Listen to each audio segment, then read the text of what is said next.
ચાલો આપણે સીધા મુદ્દા પર જ આવીએ. આજે આપણે આ પીએસઆઈ પરીક્ષાના પરિણામોની જે સ્થિતિ છે એના પર થોડી વાત કરીએ. ખાસ કરીને આપણી પાસે જે માહિતી આવી છે પીએસઆઈ પેપર 2 પરિણામની પ્રતીક્ષામાંથી એ પ્રમાણે પેપર 1ના માર્ક્સ તો આવી ગયા છે, પણ પેપર 2નું પરિણામ હજુ બાકી છે અને એમાં એક મોટો એમ કહી શકાય કે પેચ છે. અત્યાર સુધીની વાત એમ છે કે જો ઘણા ઉમેદવારો છે જેમણે પેપર 1માં જે 200 માર્ક્સનું હતું એમાં 150થી પણ વધારે ગુણ મેળવ્યા છે.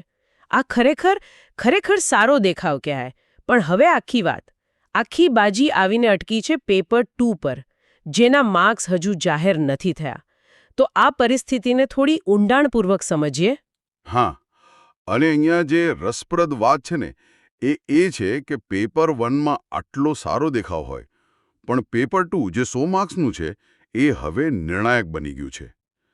સૂત્રો પાસેથી જે જાણકારી મળે છે એ મુજબ બધાની નજર હવે પેપર 2ના પરિણામ પર જ છે. અને વાત ખાલી કુલ સ્કોરની નથી રહી હવે. એમાં પેલું લઘુત્તમ લાયકાતનું ધોરણ છે. માહિતી મુજબ પેપર 2માં ઉમેદવારોએ ઓછામાં ઓછા 40% માર્ક્સ તો લાવવા જ પડે. એટલે કે 100માંથી 40 માર્ક્સ. આ ફરજિયાત છે. આ નિયમનો અર્થ શું થાય જરા સમજાવશો? આનો સીધો મતલબ એમ થાય કે ધારો કે કોઈ ઉમેદવાર પેપર 2માં 39 માર્ક્સ લાવે છે. ભલે પછી એણે પેપર 1માં માની લો કે 180 માર્ક્સ કેમ ના મેળવ્યા હોય, તો પણ એ છેલ્લી પસંદગી માટે ગેરલાયક ઠરી શકે છે. આ નિયમ પેપર 2ને ખાલી માર્ક્સ ઉમેરવા માટે નહીં પણ એક જાતના પાસ-ફેલ દરવાજા જેવો બનાવી દે છે. કદાચ એવું લાગે કે પેપર 2 કોઈ ચોક્કસ પાયાની ક્ષમતા ચકાસતું હશે જેને બોર્ડ અવગણી શકે એમ નથી. અચ્છા, એટલે કે પેપર 1માં જે આટલી સરસાઈ મેળવી હોય એનો કોઈ અર્થ જ ન રહે જો પેપર 2નો આ 40 માર્ક્સનો જે પડાવ છે એ પાર ન થાય તો? આ તો ઉમેદવારો માટે ભારે દબાણવાળી સ્થિતિ કહેવાય, ખાસ કરીને જેમને પેપર 1માં આટલી મહેનત કરીને આટલા સારા માર્ક્સ મેળવ્યા છે. બિલકુલ, ચોક્કસપણે. કારણ કે પેપર 1ના સારા સ્કોર પછી આશા ખૂબ વધી જાય. પણ પછી આ પેપર 2ની શરત છે ને એક અનિશ્ચિતતા ઊભી કરે છે. ઉમેદવારો મનમાં વિચારતા જ હોય કે પેપર 1ની બધી મહેનત પાણીમાં ન જાય. આ જે સ્થિતિ છે ને કે જોવાનું એ રહ્યું કે પેપર 2માં કેટલા માર્ક્સ આવશે એ ખરેખર કસોટી કરે એવી છે. અને સૂત્રો એમ પણ કહે છે કે પેપર 2ના માર્ક્સ કદાચ ટૂંક સમયમાં જાહેર થઈ શકે છે. તો આ જે અપેક્ષા છે એ ઉમેદવારોની આતુરતા કેવી રીતે વધારતી હશે અત્યારે? સ્વાભાવિક છે કે આતુરતા તો ચરમસીમા પર જ હોય.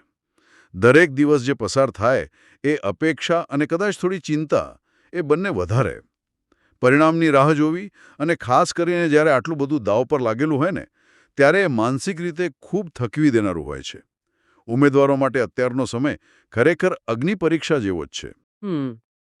તો આપણે એકંદરે એમ સમજી શકીએ કે આ પીએસઆઈ પરીક્ષાનું પરિણામ 2 તબક્કામાં વહેંચાયેલું છે. પેપર 1માં સારો દેખાવ કરવો એ પહેલું પગથિયું છે, પણ અંતિમ સફળતાનો જે આધાર છે એ તો પેપર 2ના પેલા ન્યૂનતમ 40 માર્ક્સ પર જ ટકેલો છે. અને જ્યાં સુધી એ પરિણામ ન આવે ત્યાં સુધી સ્થિતિ અસ્પષ્ટ જ રહેવાની. હા, બરાબર. અને અંતમાં એક મુદ્દો વિચારવા જેવો છે કે આ પ્રકારનો જે લઘુત્તમ લાયકાતનો માપદંડ છે જે બીજા પેપરમાં લાગુ પાડવામાં આવ્યો છે, શું એ પરીક્ષાની આખી ડિઝાઇન વિશે શું કહે છે?